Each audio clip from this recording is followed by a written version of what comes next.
श्रीमद् भागवत महापुराण प्रथम स्कंध तीसरा अध्याय। तीसरे अध्याय में आप सुनेंगे भगवान के अवतारों का वर्णन। श्री सूत जी कहते हैं, सृष्टि के आदि में भगवान ने लोकों के निर्माण की इच्छा की। इच्छा होते ही उन्होंने महत्व आदि से निष्पन्न पुरुष रूप ग्रहण किया। उनमें 10 इंद्रियां, 1 मन और 5 भूत, ये 16 कलाएं थी। उन्होंने कारण जल में शयन करते हुए जब योग निद्रा का विस्तार किया, तब उनके नाभि सरोवर से एक कमल प्रकट हुआ और उस कमल से प्रजापतियों के अधिपति ब्रह्मा जी उत्पन्न हुए। भगवान के उस विराट रूप के अंग प्रत्यंग में ही समस्त लोकों की कल्पना की गई है। वह भगवान का विशुद्ध सत्वमय श्रेष्ठ रूप है। योगी लोग दिव्य दृष्टि से भगवान के उस रूप का दर्शन करते हैं। भगवान का वो रूप हजारों पैर, जांघें, भुजाएं और मुखों के कारण अत्यंत विलक्षण है। उसमें सहस्रों सिर, हजारों कान, हजारों आंखें और हजारों नासिकाएं हैं।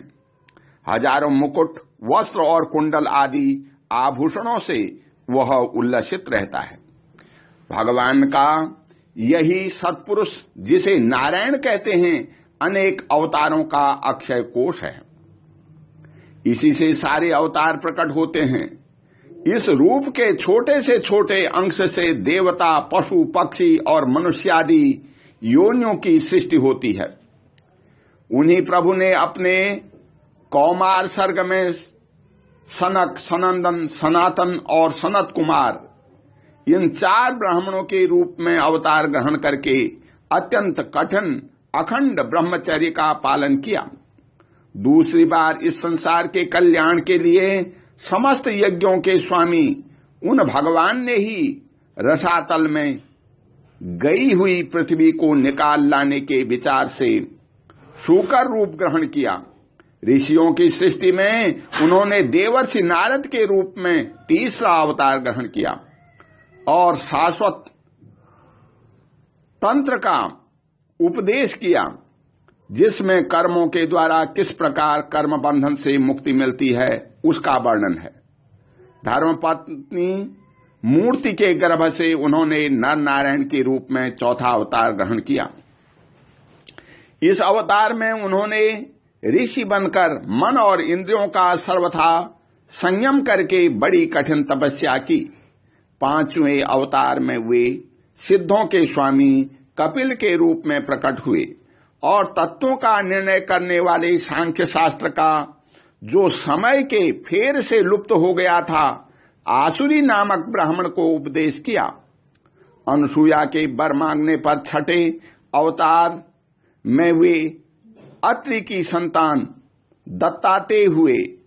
इस अवतार में उन्होंने अलर्क एवं प्रहलाद आदि को ब्रह्म ज्ञान का उपदेश किया। 7वीं बार रुचि प्रजापति की आकुति नामक पत्नी से यज्ञ के रूप में उन्होंने अवतार ग्रहण किया और अपने पुत्र याम आदि देवताओं के साथ स्वाम्भव मनवंतर की रक्षा की। राजा नाभि की पत्नी मेरु देवी के गर्भ से ऋषभ देव के रूप में भगवान ने 8वां अवतार ग्रहण किया। इस रूप में उन्होंने परमहंसों का वह मार्ग, जो सभी आश्रमियों के लिए वंदनीय है, दिखाया।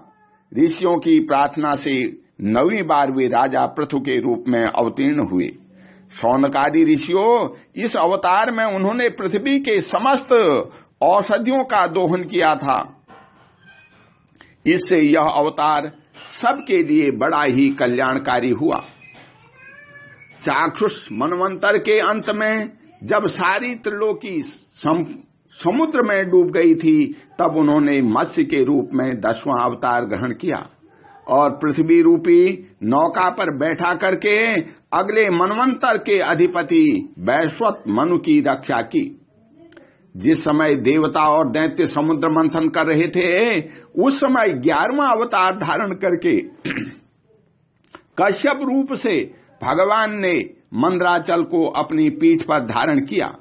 12वीं बार धन्वंतरी के रूप में अमृत लेकर समुद्र से प्रकट हुए और 13वीं बार मोहिनी रूप धारण करके दैत्यों को मोहित करते हुए देवताओं को अमृत पिलाया। 14वें अवतार में उन्होंने नरसिंह रूप धारण किया और अत्यंत बलवान दैत्यराज हिरण्यकश्यप की छाती अपने नखों से अनायास इस प्रकार फाड़ डाली जैसे चटाई बनाने वाला सींक को चीर डालता है। 15वीं बार वामन का रूप धारण करके भगवान दैत्यराज बलि के यज्ञ में गए। वे चाहते तो वे त्रिलोकी की राज्य, परंतु मांगी उन्होंने केवल 3 पग पृथ्वी। 16वें परशुराम अवतार में जब उन्होंने देखा कि राजा लोग ब्राह्मणों के द्रोही हो गए हैं, तब क्रोधित होकर के उन्होंने पृथ्वी को 21 बार क्षत्रियों से शून्य कर दिया। इसके बाद 17वें अवतार में सत्यवती के गर्भ से पराशर जी के द्वारा वे व्यास के रूप में अवतीर्ण हुए। उस समय लोगों की समझ और धारणा शक्ति कम देख करके आपने वेद रूप वृक्ष की कई शाखाएं बना दी। 18वीं बार देवताओं का कार्य संपन्न करने की इच्छा से उन्होंने राजा के रूप में रामावतार ग्रहण किया और सेतु बंधन, रावण वध आदि वीरतापूर्ण बहुत सी लीलाएं की। 19वें और 20वें अवतारों में उन्होंने यदुवंश में बलराम और श्री कृष्ण के नाम से प्रकट होकर पृथ्वी का भार उतारा। उसके बाद कलयुग आ जाने पर मगध देश बिहार में देवताओं के द्वेषी दैत्यों को मोहित करने के लिए अजन के पुत्र रूप में आपका बुद्धा अवतार होगा। इसके भी बहुत पीछे जब कलयुग का अंत समीप होगा और राजा लोग प्रायः लुटेरे हो जाएंगे, तब जगत के रक्षक भगवान विष्णु यश नामक ब्राह्मण के घर कल की रूप में अवतीर्ण होंगे। हे शौनकादि ऋषियों, जैसे अगाध सरोवर में हजारों छोटे छोटे नाले निकलते हैं, वैसे ही सत्वनिधि भगवान श्री हरि के असंख्य अवतार हुआ करते हैं। ऋषि मनु, देवता, प्रजापति, मनुपुत्र और जितने भी महान शक्तिशाली हैं, वे सब के सब भगवान के ही अंश हैं। ये सब अवतार तो भगवान के अंशावतार अथवा कला अवतार हैं, परंतु भगवान श्री कृष्ण तो स्वयं भगवान अवतारी ही हैं। जब लोग दैत्यों के अत्याचार से व्याकुल हो उठते हैं, तब युग युग में अनेक रूप धारण करके भगवान उनकी रक्षा करते हैं। भगवान के दिव्य जन्मों की यह कथा अत्यंत गोपनीय रहस्यमयी है। जो मनुष्य एकाग्र चित्त से नियम पूर्वक सायंकाल और प्रातःकाल प्रेम से इसका पाठ करता है, वह सब दुखों से छूट जाता है। प्राकृत स्वरूप रहित चिन्मय भगवान का जो यह स्थूल जगदाकार रूप है, वह उनकी माया से महत्वत्वादि गुणों से भगवान में ही कल्पित है। जैसे बादल वायु के आश्रय रहते हैं और धूसरपना धूल में होता है, परंतु अल्प बुद्धि मनुष्य बादलों का आकाश में और धूसरपने का वायु में आरोप करते हैं, वैसे ही अविवेकी पुरुष सबके साक्षी आत्मा में स्थूल दृश्य रूप जगत का आरोप करते हैं। इस स्थूल रूप से परे भगवान का एक सूक्ष्म अव्यक्त रूप है, जो न तो स्थूल की तरह आकार आदि गुणों वाला है और न देखने सुनने में ही आ सकता है। वही सूक्ष्म शरीर है। आत्मा का आरोप या प्रवेश होने से यही जीव कहलाता है और इसी का बार बार जन्म होता है। उपर्युक्त सूक्ष्म और स्थूल शरीर अविद्या से ही आत्मा में आरोपित है। जिस अवस्था में आत्मस्वरूप के ज्ञान से यह आरोप दूर हो जाता है, उसी समय ब्रह्म का साक्षात्कार होता है।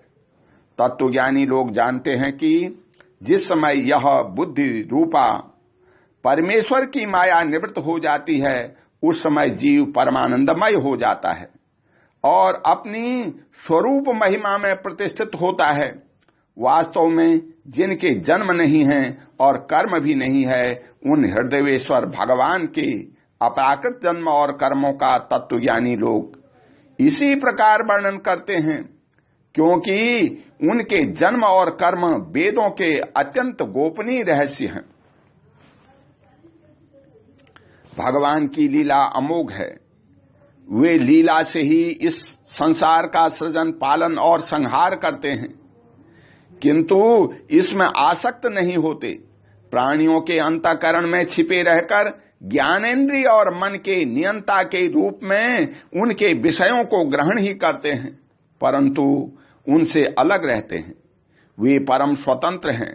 वे विषय कभी उन्हें लिप्त नहीं कर सकते। जैसे अनजान मनुष्य जादूगर अथवा नट के संकल्प और वचनों से की हुई करामात को नहीं समझ पाता, वैसे ही अपने संकल्प और वेदवाणी के द्वारा भगवान के प्रकट किए हुए इन नाना नाम और रूपों को तथा उनकी लीलाओं को कुबुद्धि जीव बहुत सी तर्क युक्तियों के द्वारा नहीं पहचान सकता। चक्रपाणी भगवान की शक्ति और पराक्रम अनंत हैं। उनकी कोई था नहीं पा सकता। वे सारे जगत के निर्माता होने पर भी सबके सर्वथा परे हैं। उसके स्वरूप का अथवा उनकी लीला के रहस्य को वही जान सकता है जो नित्य निरंतर निष्कपटक भाव से उनके चरण कमलों की दिव्य गंध का सेवन करता है, सेवा भाव से उनके चरणों का चिंतन करता रहता है। हे शौनकादि ऋषियों, आप लोग बड़े ही सौभाग्यशाली तथा धन्य हैं, जो इस जीवन में और विघ्न बाधाओं से परे इस संसार में समस्त लोकों के स्वामी भगवान श्री कृष्ण से वह सर्वात्मक आत्मभाव, वह अनिर्वचनीय अत्यंत प्रेम करते हैं, जिससे फिर इस जन्म मरण रूप संसार के भयंकर चक्र में नहीं पड़ना होता। भगवान वेद व्यास ने यह वेदों के समान भगवत चरित से परिपूर्ण भगवान भागवत नाम का पुराण बनाया है। उन्होंने इस श्लाघनीय, कल्याणकारी और महान पुराण को लोगों के परम कल्याण के लिए अपने आत्म ज्ञान शिरोमणि पुत्र को ग्रहण कराया। इससे सारे वेद और इतिहासों का सार संग्रह किया गया। सुखदेव जी ने राजा परीक्षित को यह सुनाया। इस समय वे परम महर्षियों से घिरे हुए आमरण अनशन व्रत लेकर के गंगा तट पर बैठे हुए थे। भगवान श्री कृष्ण जब धर्म, ज्ञान आदि के साथ अपने परम धाम को पधार गए, तब इस कलयुग में जो लोग अज्ञान रूपी अंधकार से अंधे हो रहे थे, उनके लिए यह पुराण रूपी सूर्य इस समय प्रकट हुआ है। हे शौनकादि ऋषियों, जब महातेजस्वी श्री सुखदेव जी महाराज वहां इस पुराण की कथा कह रहे थे, तब मैं भी वहां बैठा था। वहीं मैंने इसकी कृपापूर्ण अनुमति से इसका अध्ययन किया। मेरा जैसा अध्ययन है और मेरी बुद्धि ने जिस प्रकार इसको ग्रहण किया है, उसी के अनुसार इसे मैं आप लोगों को सुनाऊंगा। ओम शांति।